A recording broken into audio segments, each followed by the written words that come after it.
रिंकू राजपूत जी। राधा राधा गुरुदेव।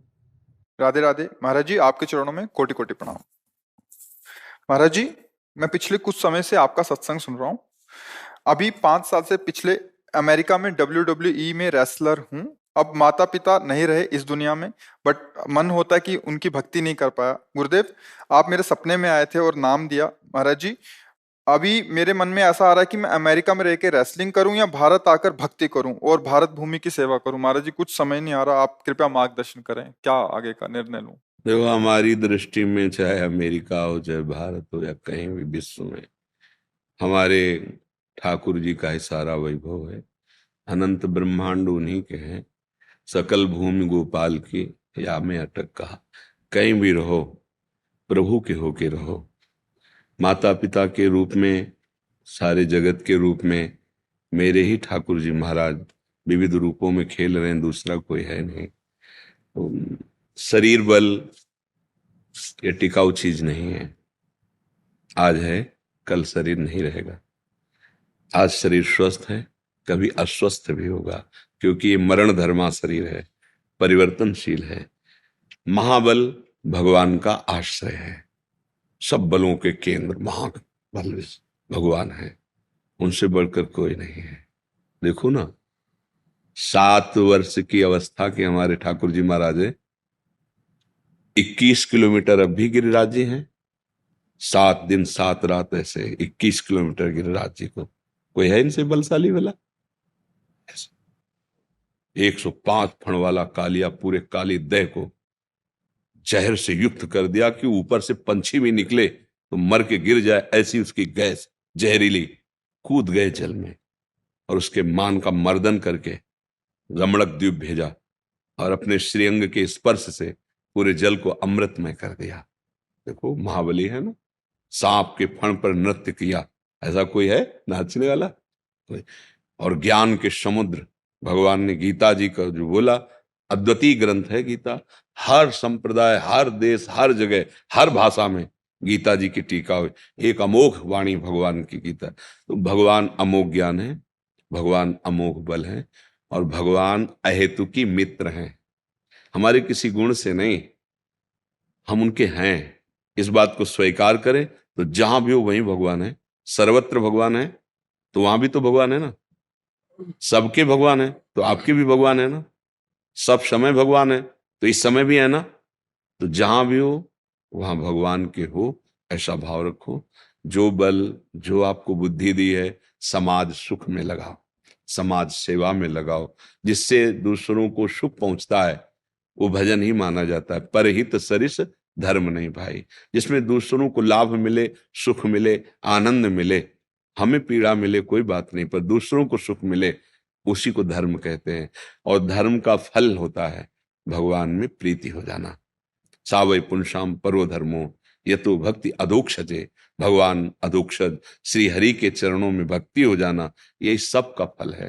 इसलिए नाम जप करो, कोई व्यसन मत करो, बुरे आचरणों से बचो। जैसे सांप के काटने से जहर चढ़ता है तो एक शरीर नष्ट होता है, पर विषय का नशा चढ़ गया तो अनंत जन्म बीत गए, अभी तक उतरा ही नहीं। अब मनुष्य जन्म मिला है तो हम विवेक धारण करके चलें, क्योंकि विषय भोग की बाहुल्यता हो रही है। इंद्रिय और मन को विषयों में सुखानुभूति ये भ्रमात्मक होती है, और इसी को हम सुख मानकर विचरण कर रहे हैं। अब धर्म का शासन, भगवान का शासन, गुरु का शासन, ये कोई स्वीकार करना नहीं चाहता। तो मन इंद्रियां उच्च स्वच्छंद होकर विषयों में घूम रहे हैं, तो दुर्गति का कारण बन जाता है। इसलिए प्रार्थना है, कहीं भी रहो भगवान के होके रहो, भगवत स्मरण परायण रहो। और जब आपको लगे कि लौकिक उन्नति कोई उन्नति नहीं है तो भाग जाओ। ये परम पावन देश भारत है, इसकी समानता त्रिभुवन में कहीं नहीं हो सकती। भगवान के विविध अवतार यहाँ हुए, जहां की नदी भी जगत को पावन करने वाली है। गंगा, यमुना, नर्मदा, सरयू, गंगोत्री, कितने बड़े बड़े तीर्थ, प्रयागराज, काशी, अयोध्या, मथुरा, मतलब आप देखो, त्रिभुवन में भारत जैसा ये कोई हमारा देश है, इसलिए हम कह रहे हैं ऐसा नहीं। जहां भगवान के विविध अवतार, जहां भगवान की पावनता छाई हुई है। तो अगर हम भारत देश में वास करते हैं तो मानो हम बहुत बड़े तीर्थ में वास कर रहे हैं। ये हमारा देश बहुत पवित्र देश है। अब बाहरी आचरणों का अनुकरण देखो, हर जगह गुण दोष है। हमें नहीं कहते कि बाहर दोष ही दोष है, गुण है।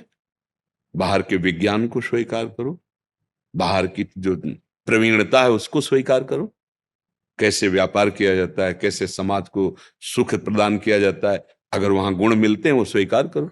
अच्छी से अच्छी पढ़ाई पढ़ो, अच्छे से अच्छे डॉक्टर बनो, अच्छे से अच्छे वैज्ञानिक बनो, पर जो दोष है उसे क्यों स्वीकार करो।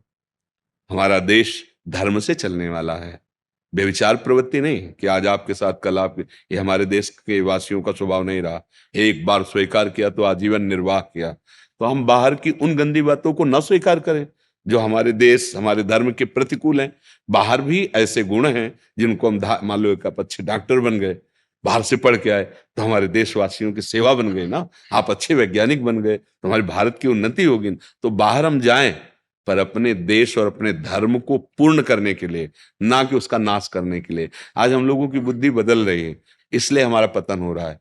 नहीं तो हम दूसरों का अनुकरण करना है तो उसके अच्छे गुण लो, उन गुणों को स्वीकार करके अपने देश में उसका विस्तार करो, बुराइयों को खोलो। हमारा देश जो है ये शास्त्र संयम में चलने वाला है, सदैव धर्म गुरुओं से ये शासित रहा है। अगर देवराजेंद्र तो बृहस्पति जी, चक्रवर्ती सम्राट दशरथ जी तो वशिष्ठ जी, परम ज्ञानी जनक जी तो सदानंद जी, तो ऊपर शासन रहा है भागवतिक महापुरुषों का। इसलिए मंगलमयी सुख भूमि, एक एक जन में प्रेम, एक एक जन में ज्ञान, एक एक जन में धर्म विराजमान। आज ना तो हम धर्म को समझ रहे हैं, ना भगवान को समझ रहे हैं, ना अपनी हमारा क्या कर्तव्य है उसको। तो फिर वो दुखी प्राप्त होगा। चाहे जितना हम धन कमा लें, चाहे जितना सम्मान हमें मिले, अंतिम हमारी दुर्गति होगी। अगर हम धर्म से चल रहे हैं, ज्यादा धन नहीं है, ज्यादा लोग नहीं जानते हैं, पर जिसने लोगों को प्रकट किया वो भगवान जानता है, बस बात बन गई। सबका महेश्वर वो हमें जान गया कि ये मेरा बच्चा है, हो गया हमारा कल्याण। तो हमें भगवान को लक्ष्य में रखना है। जहां भी जब भी जैसे भी रहो, भगवान नाम भगवद आश्रय, और जब आपको लगे तो लौट आओ। ये आपका देश, इसकी जोड़ कहीं नहीं है, इसकी जोड़ कहीं नहीं। भारत एक पवित्र देश है। अब यह कि हर जगह गुण दोष रहता है, तो जो दोषों को स्वीकार किए हुए हैं वो किसी धर्म के नहीं होते, किसी देश के नहीं होते। जो अधर्मी पुरुष होता है उसको कोई धर्म नहीं होता है, वो उसका कोई संप्रदाय नहीं होता, वो किसी देश का नहीं, वो अपने देश का नाश कर देगा, क्योंकि अधर्म है। जो धर्म को नहीं जानते हैं, अधर्म में ही रुचि रखते हैं, वो किसी देश के प्रिय नहीं होते, वो किसी धर्म के प्रिय नहीं होते, उनका कोई धर्म नहीं होता, उनका विनाश ही धर्म होता है। क्योंकि अधर्म का परिणाम विनाश ही है। वो जो मिलेगा उसका विनाश करेंगे, स्वयं का विनाश करेंगे। तो हमें धर्म से चलना है। और जब ऐसा लगे तो भारत परम पवित्र देश है, हम अपने देश में प्राण त्यागें, अपने देश के लिए प्राण त्यागें। यही हमारी अंदर चाह होनी चाहिए ना। हाँ, हम जैसे भगवान को प्यार करते हैं ना, ऐसे हम अपने देश को प्यार करते हैं। जब हमें आर्मी के जवान ऐसे, तो हम उनको संत की तरह आदर देते हैं कि आप हमारे देश के लिए पहाड़ों में गर्मी सर्दी और कभी भी गोली लग सकती है, आप अपने परिवार से दूर रह करके, सालों हो जाते हैं वो अपने परिवार में नहीं पहुंचते हैं, तो हम उनको प्रणाम करें। इसीलिए हमें देश प्यारा है। जिस देश में हमें जन्म मिला, जिस देश में हमें ये भगवत आराधना करने का अवसर मिला, वो भूमि हमारे लिए भगवान के समान है। अगर हम ऐसी जगह पैदा होते जहां जन्म से ही विलासिता देखने को मिलती, तो क्या हम ब्रह्मचर्य रहते, क्या हम साधना करते? हम उसी विलासिता में बह जाते। तो भगवान ने हमें ऐसे देश में जन्म मिला दिया जहां धर्म की प्रधानता है, ऐसे जनों के बीच में रखा जहां धर्म का ज्ञान होता है। इसलिए भारत देश तो महान है ही। हम लौकिक दृष्टि से नहीं कह रहे, परमार्थिक दृष्टि से कह रहे। तो जब तक आपको लगे तब तक भगवत भाव करके वहां रहो, नहीं अपने देश में आ जाओ। अपने देश में कोई कमी नहीं है। अपने घर की नमक रोटी बहुत अच्छी लगती है, दूसरा कब, जब देश प्रियता होगी तो वो एक अलग होता है। जैसे कोई तिरंगा ले और तो हमें एक गर्व होता है, ये हमारे देश का प्रतीक है, ये हम तो एक सुख मिलता है। ये मातृभूमि, हमारा मातृभूमि कोई गांव नगर नहीं है, ये पूरा देश हमारी मातृभूमि है, पूरा देश हमारा परिवार है। ये सुखी है, धर्म से चल रहा है। तो हमारे संत जन जो भजन करते हैं, जो वो अपने लिए नहीं करते, जैसे परिवार का बड़ा आदमी अपने लिए थोड़ी कमाता है, पूरे परिवार के लिए का। तभी संतों का हृदय बोलता है, सर्वे भवन्तु सुखिनः, सर्वे सन्तु निरामयाः, सर्वे भद्राणि पश्यन्तु माँ कश्चित् दुःख भाग्। माँ माने नहीं, किसी को कभी भी दुख न प्राप्त हो, सब स्वस्थ रहे, सब सुखी रहे, क्योंकि सब मेरा परिवार है। उदार चरिता नाम वसुधैव कुटुम्बकम, ये पूरा मेरा परिवार है। ऐसा भाव, ऐसे भाव वाले बनो। हाँ, भगवान नाम जापक बनो, भगवद आश्रित बनो। अपने ठाकुर जी का, अपने देश का हाँ जस फैलाए। और ब्रह्मचर्य में बहुत सामर्थ्य होती है। खान पान से भी ज्यादा संयम जरूरी होता है। ब्रह्मचर्य में आत्मबल प्रकट होता है। जैसे बड़े मोटे शरीर हैं और ब्रह्मचर्य ठीक नहीं है तो मांस चर्बी तो दिखाई देगी, लेकिन अंदर बल उत्साह की कमी होती है। जो ब्रह्मचारी है उसमें एक तेज होता है, एक उसमें बल होता है। तो कोशिश करते रहो कि अधिक से अधिक ब्रह्मचर्य का पालन करें और भगवान नाम जप, और जहां भी जाओ भगवान का स्मरण करके जाओ। भारत माता की जय हो, है ने। आप मतलब आप भारत के प्रतीक होंगे ना, कहीं भी आप हो तो होगा ना भारत, ये कहाँ का, बोले भारत का, बस ये बात है। गुरुदेव आज्ञा दे दी तो मैं यहीं आ जाता। अब हम भी चाहेंगे कि हमारे देश का जितना नाम प्रकाशित कर सके, आप देश के प्रतीक बनेंगे।